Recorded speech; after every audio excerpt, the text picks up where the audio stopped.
And Magazine, producers of the And Magazine show for 6TV Southampton.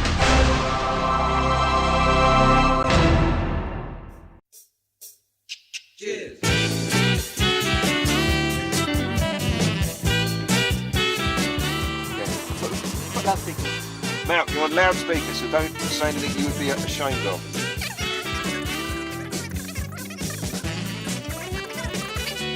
Malc, we want to come to your pub in half an hour.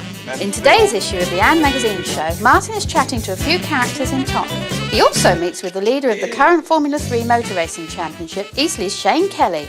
But first, let's go over to the Rose Bowl, where Martin and Jez meet with the legendary Hampshire cricketer, Barry Richards. I'm here with Nick Pike and legend, hero of mine, and I'm sure of yours as well, Barry Richards, at the unveiling of this celebratory panel. I mean, it's lovely to have you here, Barry. I mean, how do you feel about this? Oh, I mean, absolutely honoured. I mean, downstairs is Derek Shackleton, who was a hero of mine, and when I started playing here, he was obviously the premier bowler in Hampshire, and really enjoyed playing with him. And then Malcolm Marshall, of course, I didn't have a great deal of opportunity to play with, but a great bowler, probably one of the greatest of all the West Indian fast bowlers. And then Colin Inglewood Mackenzie, who was just a legend here and a nice man, sadly just passed on. So to be the fourth is a great honour. I mean, I just can't say enough about it, and I've been really delighted that they've seen fit to do it. In my generation, which is late 40s, smiling there, Nick. Good age group. You were with Gordon Richards, the Gordon Greenidge, sorry, the actual reason that a lot of us actually started playing cricket. We had the butcher on one side that used to murder a cricket ball, and then yourself had stroked it around. I mean, what was it like to play with Gordon Greenidge? I mean, obviously he's a fine player, 7,000 Test runs, and he's averaging nearly 50 in Test cricket. And I always remember his first game, funny enough, because I played in the first game, was up against Warwickshire at Edgbaston, and you could tell then that he was going to be a terrific player. And it was a credit to Arthur Holt, who did a lot of coaching of young players. Even though Gordon played for the West Indies, he learned a lot of his cricket in Hampshire here through Holt's Colts, as they used to call it in the old days. So, yeah, I watched Gordon through many years, and obviously he was a delightful player, and it was a pleasure to bat with. In particular, I remember that the game against Australia, against Thompson, who how quick was Thompson? I mean, looking at these players now, and they've all got their speedometers on them. How quick was Thompson? Well, certainly the quickest I ever faced. I mean, he had a very awkward action, not easy to see. He hit the ball away from you, so it was not the easiest to see. But Tom, I think 100 on the speed gun would have been just about right. So if you changed your mind, you didn't have much time. Well, I remember as Hampshire lads, we went down there to watch, because obviously we didn't get the opportunity to see at international level, and we went down to see against the great bowlers. I think in that game Lilly didn't play. I mean, he didn't play, but against Thompson, I mean, you two guys made him look like an ordinary bowler. Yeah, I mean, Tomo certainly wasn't an ordinary bowler. He was a great Test bowler, so was Dennis Lilly. But I mean, I suppose that gave us the opportunity at various different times to play international cricket. I mean, it was sad that South Africa were out of international cricket for 21 years, which basically was right through my career. So it was always nice. And I think when New Zealand came, or when Australia came, or when Pakistan or India came, you always used to try and do well against the touring teams, because that sort of gave you the feeling that you might have been part of international cricket. But when you look back and you haven't played a lot of Test cricket, it's obviously a very sad time for me. Well, I mean, we were lucky at Hampshire that we actually got Barry Richards to come and play for us. I mean, what was it like playing for Hampshire, Barry? I mean, why did you come here? I mean, we're glad you did, but why did you come here? No, it's a funny story. I mean, I came on a schoolboys trip a few years before, and Leo Harrison, who was a wicketkeeper in the old days for Hampshire, has saw me play. I think I got 80 or 90 against Hampshire seconds when I was a schoolboy, and he must have seen that there was a certain amount of talent there. And then when overseas players were allowed into county cricket for the very first time in 1968, they decided that they wouldn't go for a Test player. I mean, most of the big counties went for, Gary Sobers came over, Clive Lloyd was an established Test cricketer. So they went for those type of players, whereas Leo Harrison thought, well, we haven't got quite the same budget, and therefore we'll go for somebody who we think will play Test cricket but hasn't yet. And I was very young at the time, and that's how the offer came about. £900 first contract. Is that the best value Hampshire's ever got, Nick? I Do you think think? it's moved up a little with inflation since then, definitely. How good is it for Hampshire though to see this guy back here? I mean, at this lovely new ground. It's tremendous. I think it's really important we have a connection with the past, with the old grounds, and having Barry on the You're wall. You're going to say old guys then, weren't you? No, I wouldn't dream of saying that. Hey, listen, I'm the guy who was lucky enough in all my teenage years to sit on the boundary rope and watch Barry play. He's the guy who made me thought playing cricket was easy. I thought I could go out and do that and perhaps learnt a different lesson later on. But it was so easy on the eye, and a pleasure to see runs scored at a pace which wasn't always the case in those days. And for young children, I think that was inspiring. It was an attacking game, not a belligerent game, a beautiful game. And we're very proud to have this panel here to celebrate the period that Barry, the 10 years that Barry spent with Hampshire. Well, it's lovely to see you back here, Barry. On behalf of all the Hampshire people, I know they'd just be over the moon to see you, and hopefully a lot of them will come and see your it's more than a plaque, isn't it? The panel. Yeah, so. no, I certainly hope that I get the opportunity during the coming summers to bring my family over and to enjoy it as well, because it's something as you get a bit older that you can enjoy the cricket, but you also can enjoy that as well. So I'm tremendously proud of it all. Well, we're as proud of you, if not more. Thank you very much, Barry. Thank you, Nick. I'm here with Rod Bransgrove, who is the instigator. I mean, the man behind all this club, Rod. I mean, it must be fantastic to see Barry Richards here and a plaque and all that. I mean, how does that feel for yourself? Well, it's great seeing BA here again, because it's been a number of years since we saw him play for Hampshire. He never actually played at this ground, although he has visited before. He has said to me once or twice wistfully he wished he could have played long enough to have played at the Rose Bowl, but it's just nice to see him here. He's one of the true Hampshire legends, and he was a master of his trade. Yeah, I mean, it was lovely. I was mentioning when I was talking to him that the two of them together, with one was bludgeoning the ball and the other Barry Richards just stroked it about. I mean, whereas Gordon Greenidge used to smash the ball in half. I mean, were you? I mean, at the time, I know you've been watching Hampshire cricket, but I mean, it was a bit special, wasn't it? Oh, it was magnificent. I mean, they were both such perfectionists at what they did. It was a moment in time that will probably never be repeated. It'd be very difficult if you had two overseas players to choose two batsmen these days. The likelihood is you can go for one batsman and one bowler. So I think we saw one of the finest opening combinations in the history of the game, actually, and they were playing for Hampshire, which is good news.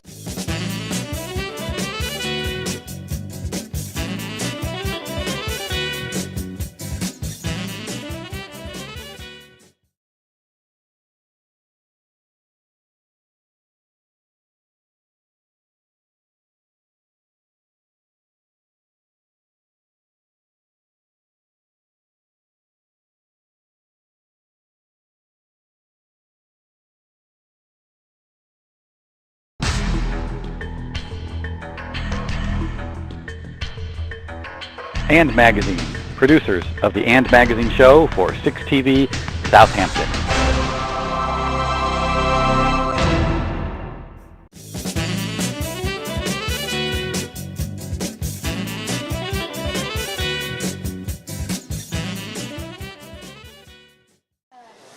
Come and do it with me. Yeah. Do it with me. He's got a great face. Look, he's all excited. Oh no, he's doing what his mum's doing now. He's gone shy. Oh, don't upset him. Don't upset him. Don't upset him. I'm here in a well-known local supermarket in Totton, and we're just having a little chat to the punters as they come through the door, and I've met the delightful Wendy. Now, Wendy's got a lovely story to say, because she was actually a landlady to the Beatles when you worked on the first Top of the Pops. Is that right? I certainly was, yes. And that was back in 1963. Which is a long time ago. And she Very doesn't long- look like it, Very does she? long time ago. She doesn't yeah. look like it. But so how did that happen? I mean, Well, they were playing in a local, I suppose you would call it a group place to go. Yeah. And for one night in Bolton. One night in Bolton? Yeah, and my friend said they had nowhere else to stay for the night. So my friend said, my friend's got her parents not staying, so they can stay the night. So without me knowing about it, all the did you get a photo or anything? No, unfortunately. You didn't get any signatures? No, I wish I had. They didn't sign your table then mats? they were just a bunch of kids? Just a bunch of kids doing a group, yeah. That's all they were doing, yeah. Well, singing. I think it's a great story. And if you're out there, any of you Beatles, this is Wendy. Send her a card. definitely send me a card. Thank you. Thanks, Wendy. Thank you very much. Yeah, it's really funny. Yeah, you get yourself And in been on the sick for about 4 months. Oh, no. I've got a lot of things wrong with Yeah, me. No, we don't want to. My friend takes me, Where's she? Lisa. She cleared off, Lisa. Yeah, she saw you and ran. Yeah, most people do. She takes me to all the various hospitals that I need to go, and she takes me shopping. Are you on the mend? Hopefully, Yeah. I'm hoping. Because you look quite sparkly to me. I get good and bad days. Is this a good day? Yeah. Got to be a good day. You're on the telly. It is, isn't it? Yeah. Well, that's nice, isn't it? Yeah. What's your name?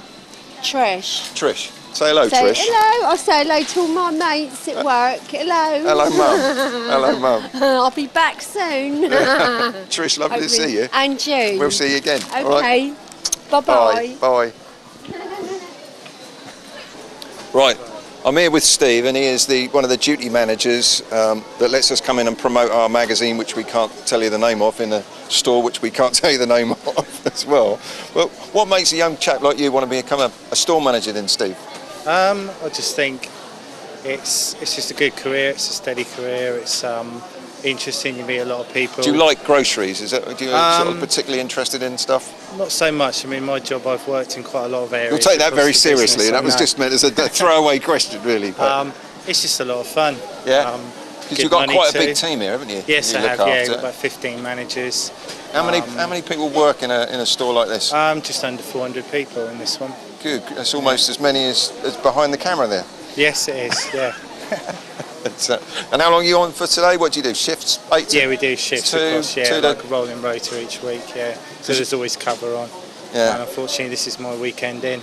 Oh, is it? Yeah. So you've been watching any of the football, or? I will be. Yes, I'll be finishing early on Sunday. Oh, all right. Yeah. Oh, cool. Well, we'll try and let you get off early today then. Okay. Thanks, Steve. Nice to meet you. Cheers. Yeah. Bye. This is Hannah, and she is a professional greeter. And I've never spoken to a professional greeter before. That's me. So, how would you advise me as an amateur to be a professional greeter? Well, you stand here, and people who come in and out, and you just say hello and smile to them. Hi. Hello, nice to see you. Hello. People watch, and if the buzzer goes off, you sort of chase after them. The buzzer? Yeah, the alarm thing that goes off. Is that something you've scared, or? What? No, it's someone stealing something. You run I after see. them. So I thought if you got it wrong, the buzzer went off and out they went. No, if you step out too far. No, it's Okay. fine. Then you get to drive the little electric trolleys around the car park if people need them. It's All quite right. good. So quite varied then. Yeah. Or you just stand here looking lovely half the time. So. Have you chased anybody today? No, the security guard's meant to be doing that as well, but. All right. He's too busy driving around in one of the trolleys, Exactly. probably. See, there's one now. Oh. The buzzer. Oh, there you go. Yeah. Oh, that one. We go. Where do you want me to go from? Because you keep rewriting it. I mean, I keep redoing it. Keep going where you like. Thanks very much. You're showing your age now, aren't you? Or was it the hymn you were singing? But, anyway, where are we? This is Joe, and this is Dan. Anne. Dan? Yeah, Dan, not Anne. You're thinking about changing that, really? Dan. Yeah, Dan, yeah. Dan and Joe. Yeah. And this is Harrison. Yeah, that's correct. Why's Harrison got a much longer name than you guys? Well, I don't know really. It's Harrison Potter, it is. Harrison Potter? Yeah. Who thought of that? That's his last name. That's my last name, yeah. So. Oh, is it? Oh, that's cool. So we've got lots of healthy stuff in here. And Harrison is going to be a real healthy baby because you're both very sporty. Is that right? Yeah, that's right. Yeah, we're both sort of sporty people, so yeah, no fizzy drinks. And... Well, what we'll do is we'll come back and we'll see Harrison in about 10 years' time and we'll judge for ourselves. All right? Yeah. See you, mate. Bye-bye. So, Bryn, this is Bryn Miles, this is his brother Tom, and this is Mum. Yeah. Yeah? And Bryn's going to say hello. Say hello to all those people in there, Bryn. Say hello. Excellent. And do you like coming around shopping with your Mum? Yeah? Really? Does she buy you nice stuff? Yeah? Because she said to me that she's going to buy you an ice cream, is that right? Only if it's very good. Oh no. Oh, come on, look, see, I've got you an ice cream free. Good, And yeah. Tom, of course, because he's carrying Bryn around. Yeah. Yeah? So ice creams, we've got the witnesses. We'll be back later to check. Yeah. See you later. Say bye-bye. Say goodbye to everybody. Bye. Now, something that's actually quite surprising, but it's building up a bit of a following, is the Annie Roadshow. And this is Annie. And this is her roadshow. This is my roadshow. It's very extravagant, Annie. It is, isn't it? Yeah, I know. What On a very grand scale. Massive, isn't it? I know, yeah. So, be careful you don't knock it all over. So you attract lots of people, though, do you? I seem to attract lots of people. Yeah. Some very interesting and colourful. Yeah, definitely you could say colourful, yeah. We've had some colourful people here today. Yes, we have. None of those people we interviewed. No. They're all very interesting. Yes. But we have had some strange people at my roadshow. Some colourful people. Yes. Yeah? Yeah. Which, yeah. So, and you're out doing your roadshow, is it good fun? It's absolutely fantastic fun. This is my best one. This is my favourite one every month. Here in Totton? Here in Totton, yeah. And why is that then? I don't know, just people are always friendly here. Not saying all my other roadshows people waving over there, that's good. People always wave, yeah. Yeah. And so you get my regulars as well, and it's just a fun place to be. Yeah. And I get paid for standing here talking to people. Well, I don't know who's doing that. Do you?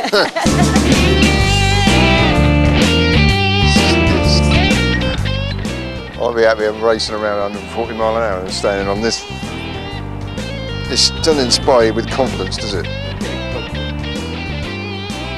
Yeah. And now my phone's going. I've got a strange vibration up my leg. Either that or I'm having a... Oh, hang on, we've got T-Rex playing. You're not filming this yet, are you? You reckon? You can't trust him, I tell you. Anyway, just let me know when you're ready.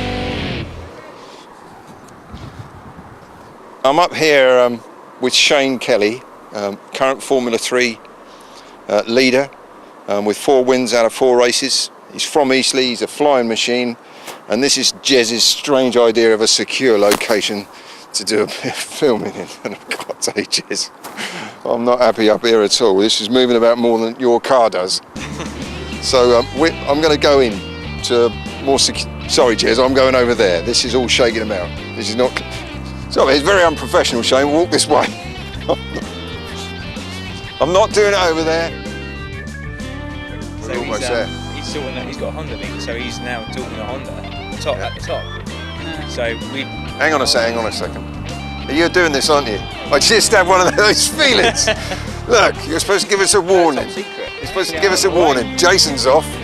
There goes Jason. Just jumped over the balcony. It's right. As you can see, a lot of planning goes into this. We look at the camera. We're looking just. You can look any way you like. It's not like it's a real show. Okay.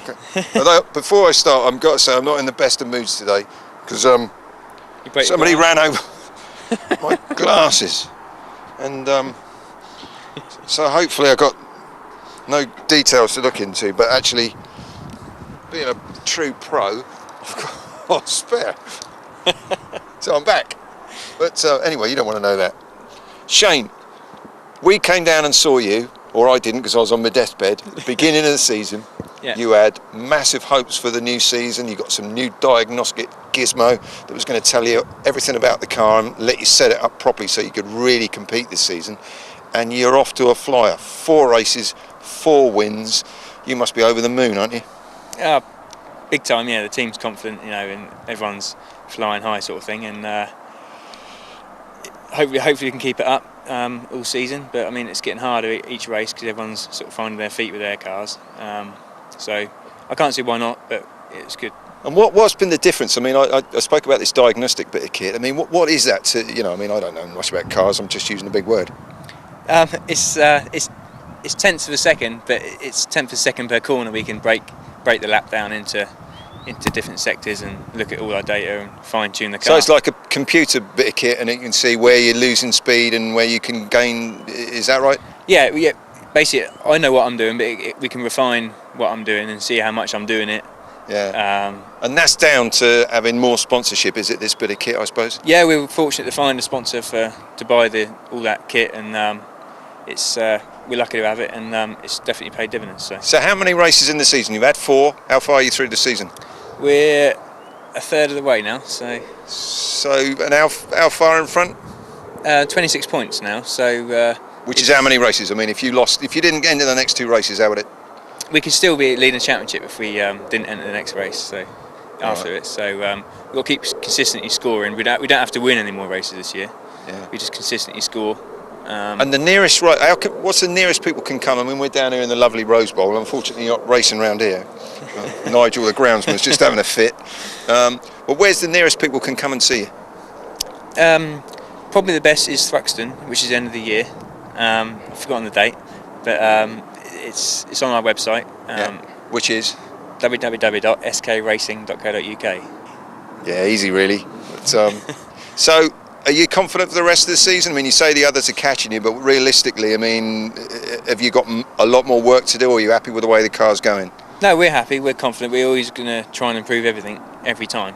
I don't think others are catching us. It's just they've got new cars and they're finding their feet with their car and finding other bits and pieces like we have. So they're gonna hunt me down, and we just got to keep running away. And the ultimate aim, obviously, to win this championship. But after that, well, after that it opens new horizons. Really, if you've got a championship under your belt.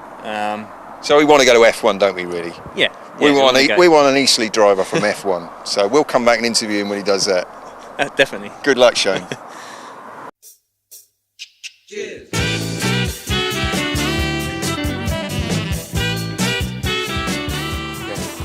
Put loudspeaker. Malc, you're on loudspeaker, so don't say anything you would be ashamed of.